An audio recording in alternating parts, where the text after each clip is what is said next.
Hello everyone, Assalamu alaikum. I'm Arifur Rahman, working as an English language instructor. I hope that you all are very fine. Dear learners, আজকের লেসনে আলোচনা করব কিভাবে WH watt দিয়ে question করতে হয়। সাধারণত কারো কাছ থেকে তথ্য জানার জন্য আমরা WH ওয়াট দিয়ে কোশ্চেন করে থাকি।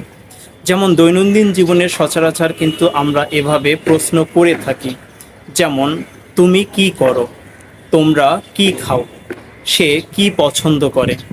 সুতরাং এই ধরনের বাক্য বাংলা থেকে ইংলিশে ট্রান্সলেট করার ক্ষেত্রে আমরা একটা স্ট্রাকচার ফলো করব। সুতরাং আজকের স্ট্রাকচার হচ্ছে হোয়াট ডু আই লার্ন। এর অর্থ হচ্ছে আমি কি শিখি। ডিয়ার লার্নার্স, খেয়াল করো, সেন্টেন্সের শুরুতে আমি WH ওয়াট ব্যবহার করেছি, তারপরে সাবজেক্ট অনুযায়ী অক্সিলারি ভার্ব ডু ব্যবহার করেছি, তারপরে সাবজেক্ট ব্যবহার করেছি, তারপরে মেইন ভার্ব ব্যবহার করেছি। সেক্ষেত্রে এই ধরনের সেন্টেন্সে আমরা অবজেক্ট ব্যবহার করব না, কারণ অবজেক্টটাকে জানার জন্যই মূলত আমরা হোয়াট দিয়ে কোশ্চেন করে থাকি। ওকে ডিয়ার লার্নার্স, এবার কিভাবে এই সেন্টেন্সের কিংবা এই স্ট্রাকচারের সাবজেক্ট এবং ভার্ব পরিবর্তন করে একাধিক সেন্টেন্স তৈরি করতে হবে, সেজন্য আমি কিছু এক্সাম্পল সেন্টেন্স ব্যবহার করব। যেমন আমরা কি পান করি, হোয়াট ডু উই ড্রিঙ্ক। তুমি কি লুকাও, হোয়াট ডু ইউ হাইড।